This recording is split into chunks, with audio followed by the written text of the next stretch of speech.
morning, everyone. I'm Allison Osterberg. I'm a senior planner with Thurston County. I always travel with a camera crew, so thank you for welcoming them. Thank you so much to the Chehalis Basin Partnership for inviting me here today.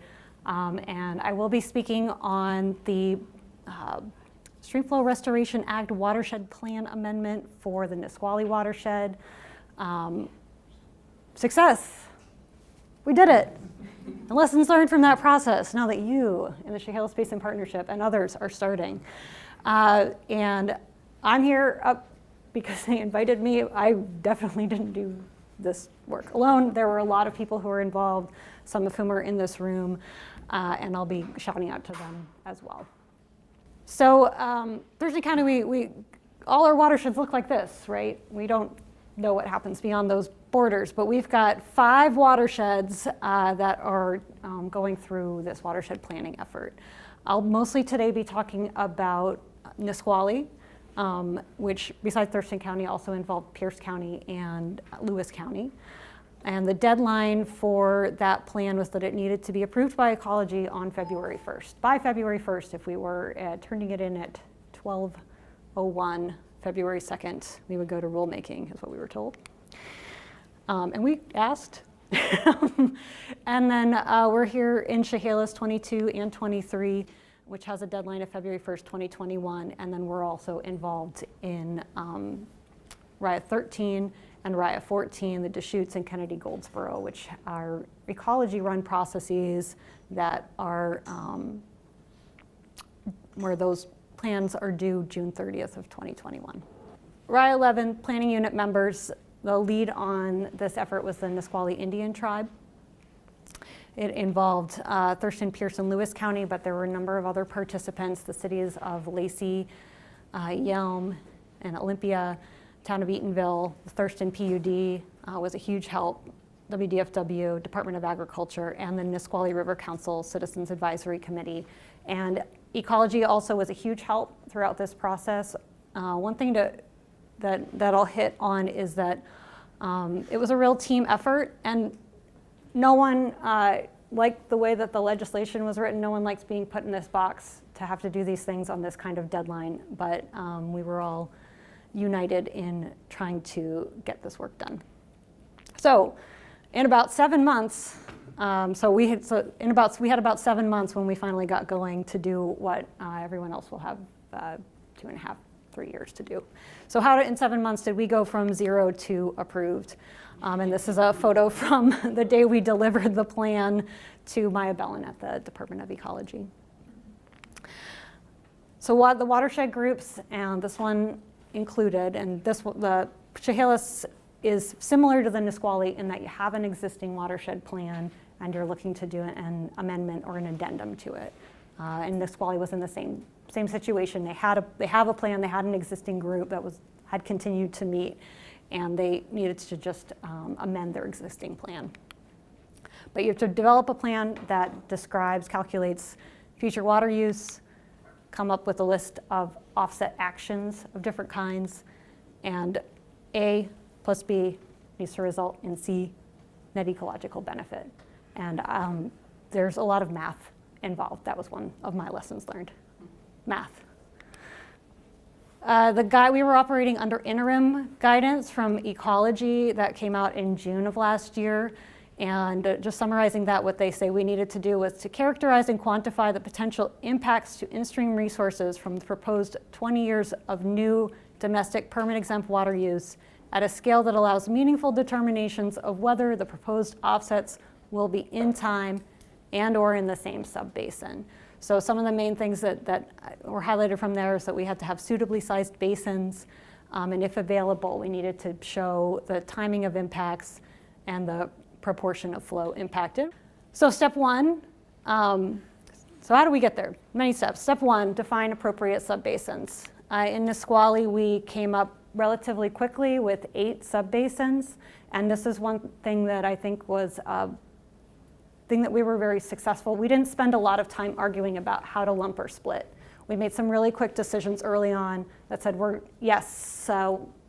these subbasins are not surface water subbasins and groundwater basins they're different. We made some things just for administrative ease because we have the Nisqually River separates Thurston County and Pierce County. To make it easier, we're going to keep them separate in that sense. We're going to lump a bunch of them together from the prairie tributaries into one. We did some other lumping, and we came to that decision relatively easy.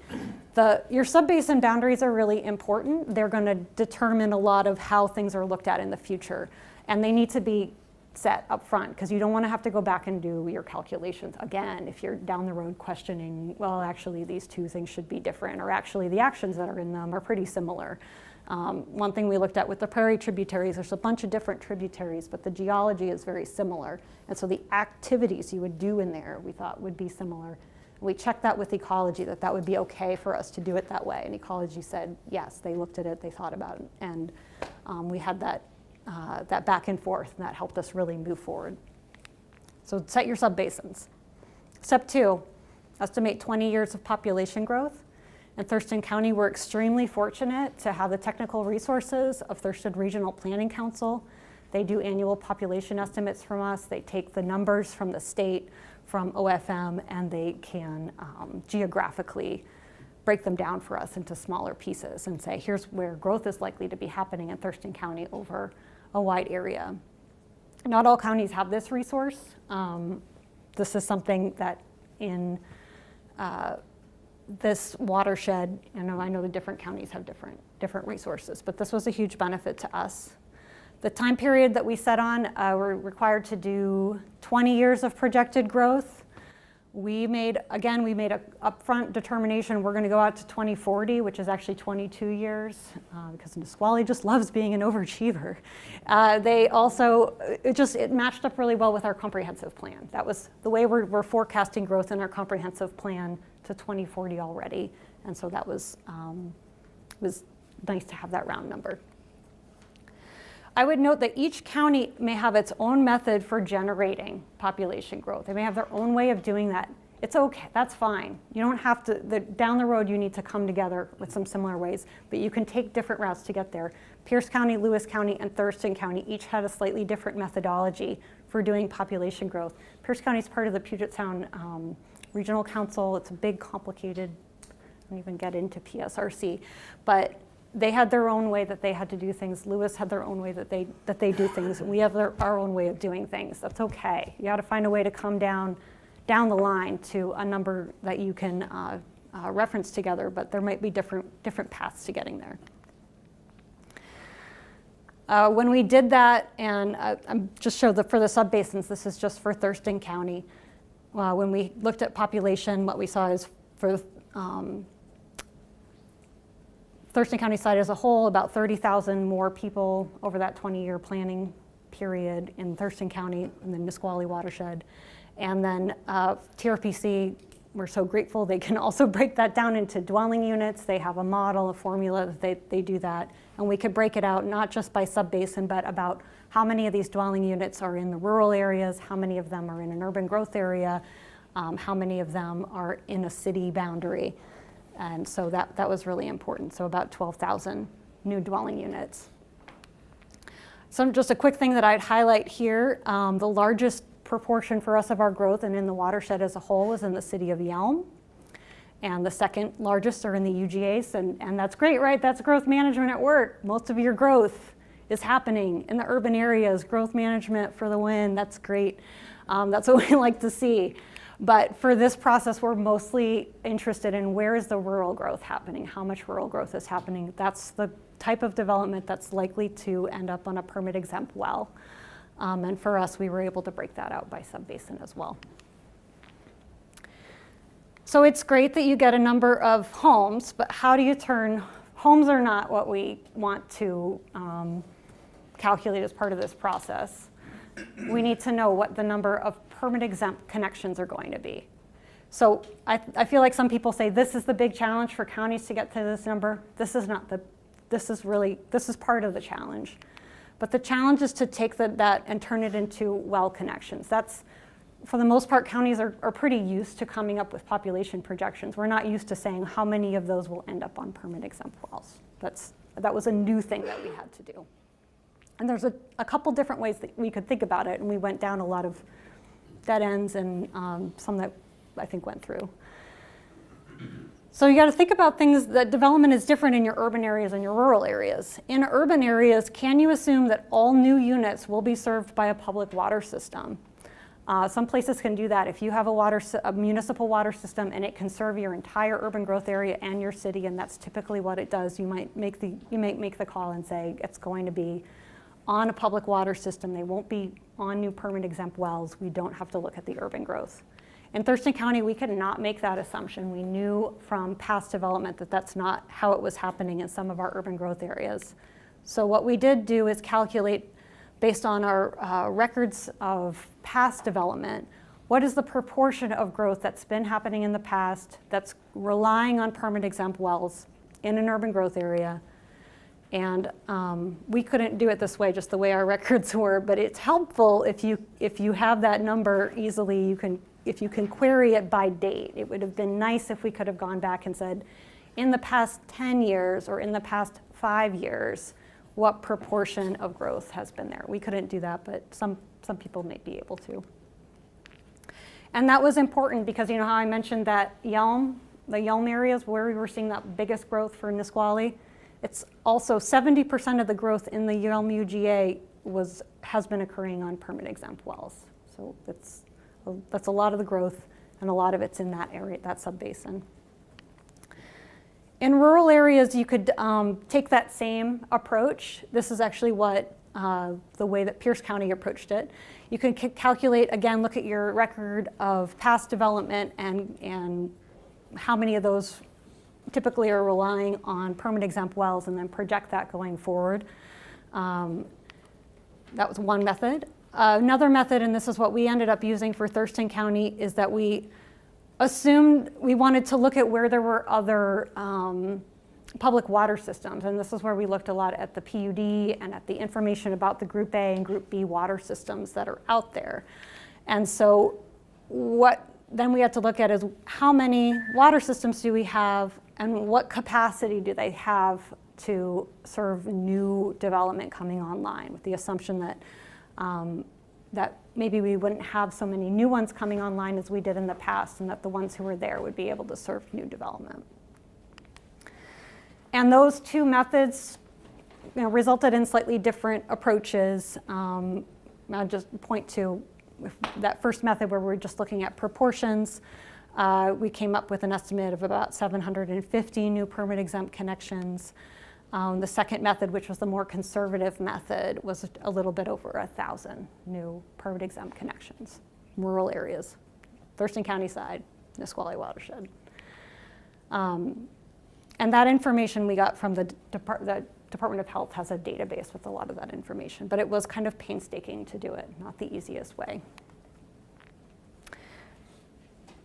And then when we put all that together, urban connection projected new permit exempt connections in the urban areas and in the rural areas, and we rolled together our methodology, Lewis County's methodology, Pierce County's methodology. We came up to an estimate of just about 3,000 new permit exempt connections in the Nisqually watershed forecast over 20 years. And of that, about a third of it is in the Yelm UGA. So that helped us when we got to think about actions, because we're like, that's a big area where we have a need. But 2/3 of it then were in the rural area. So that kind of got us to that first step, calculating consumptive water use. That's the next step. So then you have the number of connections, which is your universal. You can take different paths to get there, but get to a number of connections to permit exempt wells. And then take that number, and I think Tom Culhane might talk a little bit more about this later. But in Nisqually, it wasn't good enough for us to turn that into consumptive water use one time. We tried it 3 different ways, because we were into trying different things. So we had 3 different methods for calculating the amount of water use that would result in.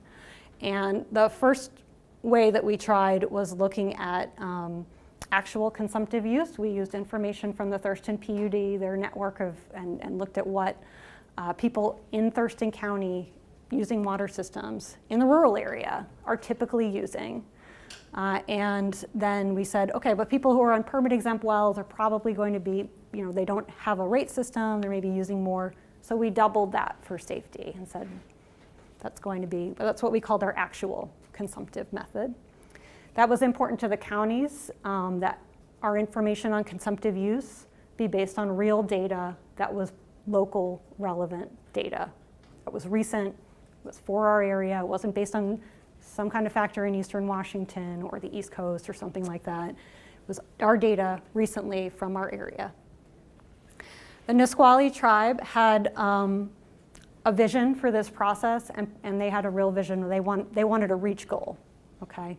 We wanted something based on reality, and the tribe really wanted a reach goal as well. So it was important to them to look at what we were calling the legal right to water. And if you'll recall in the legislation, it's the same for the Chehalis as in Nisqually. The legislation sets that annual average cap of 3,000 gallons per day. So they wanted to say how much is the consumptive use on 3,000 gallons per day. So we also looked at that legal use. And very few people are going to use this much water. It would actually be very hard to use this much water. But they wanted to have a ceiling and a floor. And that's the way we in the planning unit were looking at it. And ecology kind of came in and they said, you guys, like, why are you doing this? We came up with a methodology for you to use. Why can't you use that? So we did that one too. And it came out kind of in the middle. And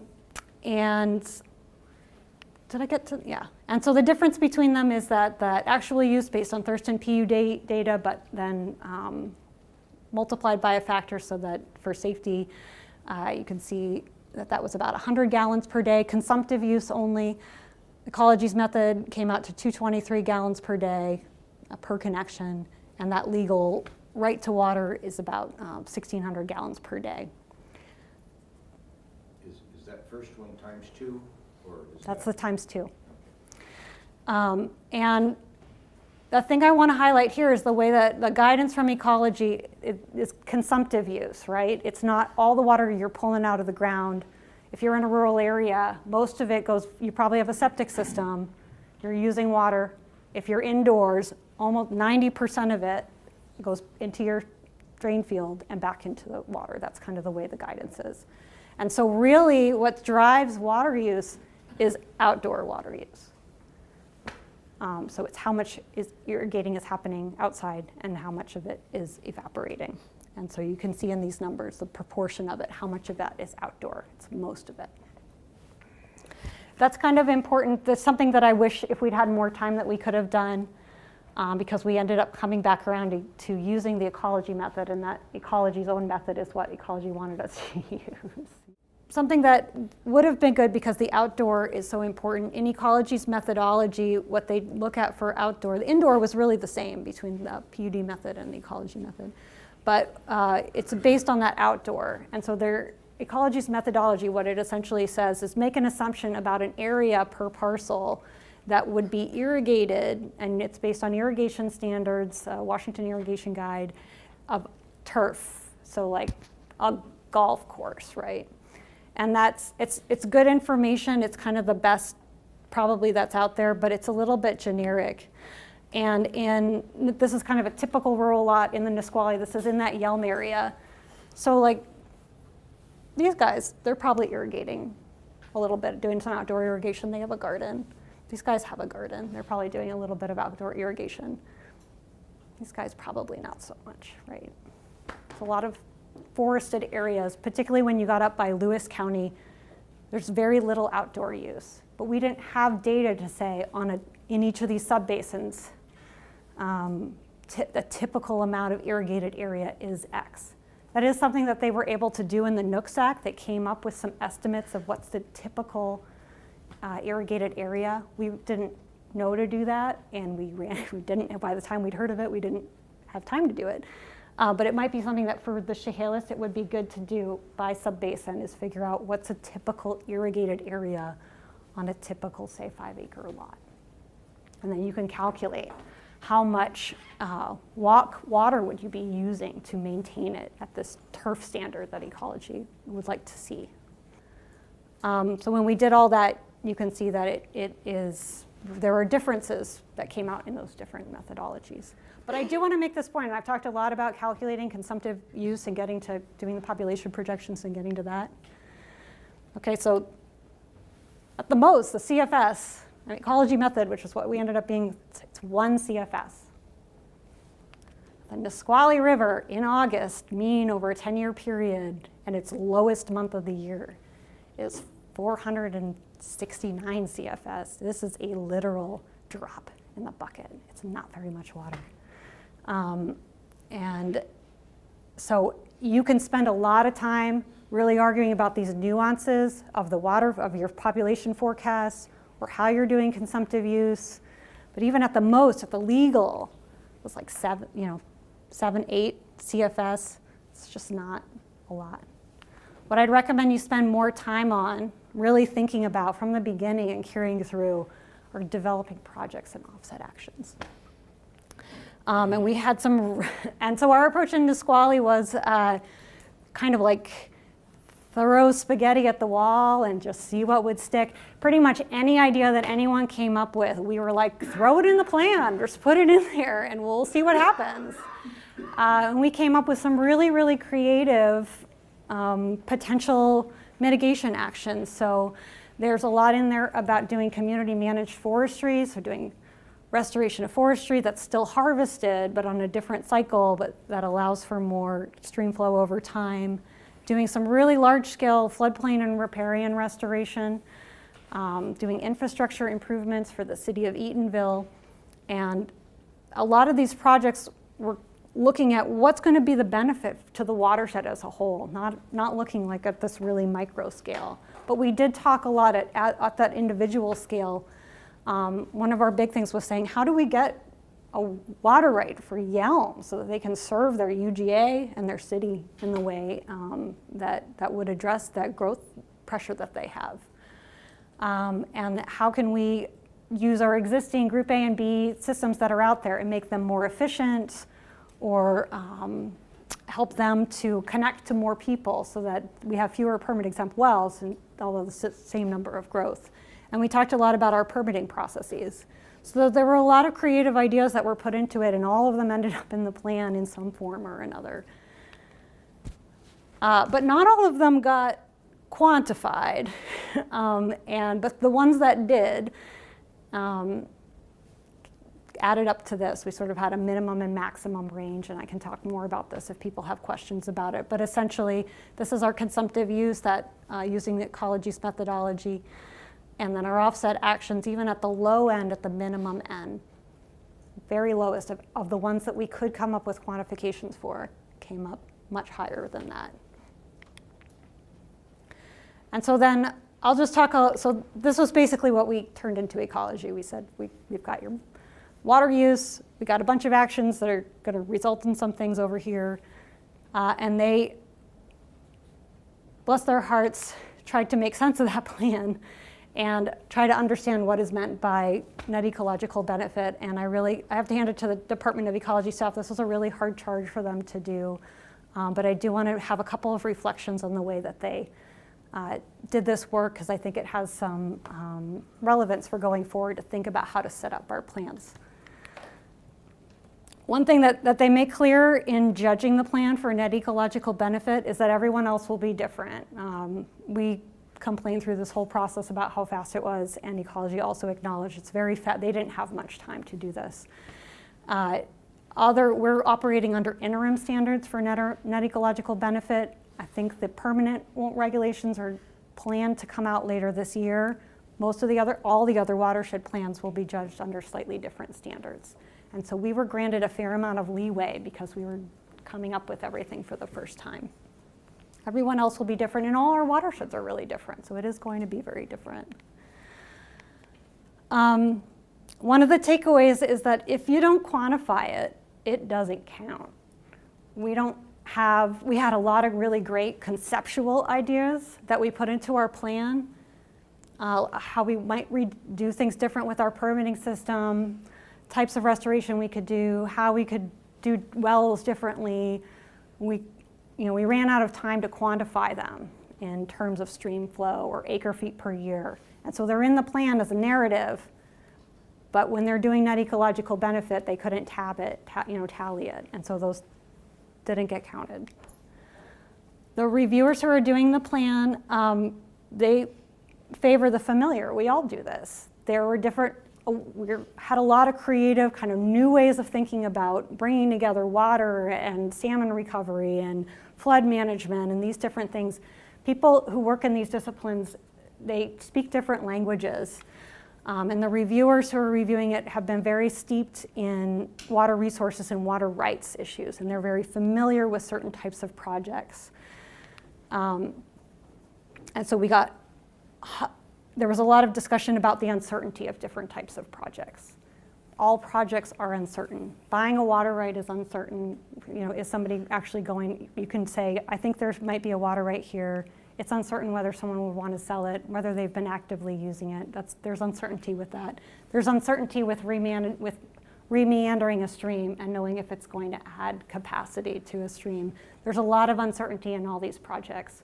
But the reviewers are more familiar with some types of projects, and so those ones were kind of said, these are more certain projects. They got put in a higher tier was the way they looked at it. And one thing that we did well, and that was important, but that I think we could do better and more of, is you have to really show the connection to your salmon strategy. We did a lot of work with tying in the salmon recovery folks, and the projects that we did, a lot of them came from the 4-year work plan and then had to be kind of reconstituted in a way that could be described a little bit more in water terms, but that's where they came from. And so sometimes when the reviewer's like, we don't really get this project, but we see it was a top priority on their habitat work program, and so we think it's important. We think that they think that it's important, so we're gonna believe them. That's an important, we're trying to get at net ecological benefit. A lot of that ties back to salmon. And if you can bring in that salmon strategy and show those connections and with more time, we can maybe do that more in a better way.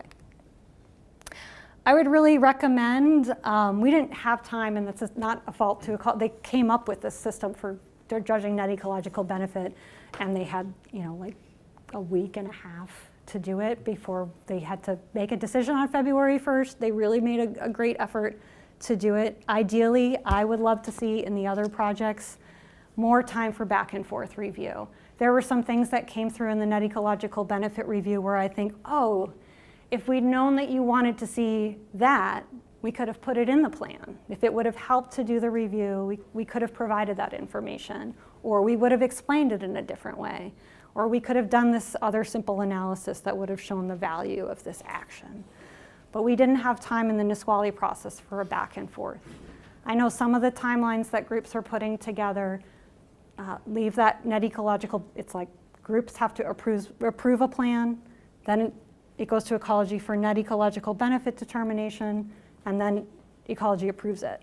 I would really recommend there be a net ecological benefit determination and some ability to go back and forth on it, then have the group approve, and then have it go to ecology. I think that would be, it's a good way to have a dialogue because we are going to have some translation issues. So I'll just highlight this part, this quote from the Ecology's Technical Review for Net Ecological Benefit of the Nisqually Plan. They said that while the RI 11 Watershed Plan Addendum does not adhere to Ecology's guidance documents, taken as a whole, the results indicate that relative to the detriments created by future permit-exempt domestic wells anticipated over the next 20 years, the Office's strategies proposed would result in an NEB for the watershed. So basically what they're saying is, even though you didn't follow any of our guidance, you just went off and did things the way that you wanted to, you made your case. The plan that you put together and that you all agreed to unanimously does result in a net ecological benefit. It meets the statutes, And that's why this plan was approved. So as I mentioned, one thing I would recommend, we spend a lot of time thinking about this. Spend more time thinking about this. This is the money. This is the prize, right? You can think big. You don't have to be limited to offsetting what's there. You can put anything in there that you want to do. Think big about your offset actions, and then work on getting them quantified. Work into getting them into the language of net ecological benefit, so that they'll pass muster when it comes to be reviewed by ecology. We had a meeting. Our Nisqually Planning Unit meeting was on Wednesday, and we had a little discussion about our lessons learned. So some of those are some things that led to success for RIA 13 was the leadership. The Nisqually tribe showed tremendous leadership, taking on the mantle of being the lead entity. They also had a vision for what they wanted to see in this process, and they didn't kind of cut anyone out along the way. They brought everyone along. We had a really good facilitator. I can't emphasize how important this was. This is a very challenging process, and it's a lot of work.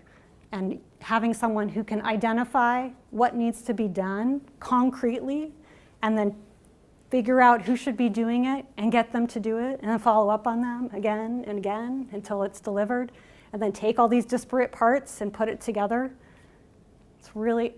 It's very important to have a good facilitator. We had a lot of different interests at the table. There were a lot of opportunities to go in a lot of different directions, and our facilitator was able to bring us back. She was amazing. Trust among partners is very important. The Nisqually has a long history of working together, which I think definitely led to it, but also the fact that the people who showed up for this process took it seriously and put in a lot of work, created that trust, and that carried us through the process. I highlighted this before, but I think one of the challenges is translating between those languages. I'm a planner. I don't know a lot about hydrogeology. I don't know that much about salmon recovery. I speak in a certain kind of language. People who work with water rates have a certain kind of language. People who do salmon recovery have a language, and it makes sense to you, but you're going to have to take that and make it make sense to all the other ones. All of us have an opportunity, and it's great to learn about what matters in those different disciplines. And it's also an opportunity for the ecology staff to think about those things as well. So it's going to be a challenge, and just recognize that and keep working through it. Learn how to talk in each other's languages. And then really this process could be seen as a burden, but George Walter, I think he had a really good point. It could be seen as a burden, but you should treat it as an opportunity. We don't want to go to rulemaking, right? Because then it's out of our control. But we can use this as an opportunity to think about the things that we want to achieve in the Chehalis, in this watershed that would be really great, and go for some big goals. This is, again, it's just maybe like a tiny, tiny little drop when you're really looking at the amount of water we're forecasting. The Chehalis is larger, it'll be more in the Chehalis, but still it'll be small. But it's an occasion to think big about how water is important to this watershed, how growth is important, how those things are going to work together, how we're going to achieve salmon recovery, all of those things. It's an opportunity to have those discussions. So in summary, teamwork makes the dream work. I cannot emphasize this enough. You got to show up. It's a lot of work. You got to rely on your team members, but you can do it. Keep your eye on the prize, and don't get distracted by kind of the minor things like, how are we making this kind of decision, or are you using this number or that number? You do need to work those things out, but keep your eye on the prize. You can get to the end. And the end result is going to be something that's better than anything that we can get through rulemaking, because you can work on things where you're going to have solutions to allow rural development in our areas in the future, and that can maybe make a really big lift and a big difference for salmon recovery or for flood management, for some of those long, hard questions that we have. We can really think about these things in a new way that are not exclusive of each other, but that are supportive. And with that, I really want to, I'm up here, but I want to, it took a huge team to put this effort together. Huge thanks to all the members of the Nisqually Planning Unit. The Nisqually Indian Tribe was a great leader on this effort. Pierce County, Lewis County was provided tremendous support. Cities of Yelm, Lacey. Department of Ecology staff were there and they were really helpful all the way through. Thurston PUD gave us really, really great advice. Our facilitator, Lisa Daly-Wilson, was awesome, and then a lot of tons of other staff were involved. And with that, any questions?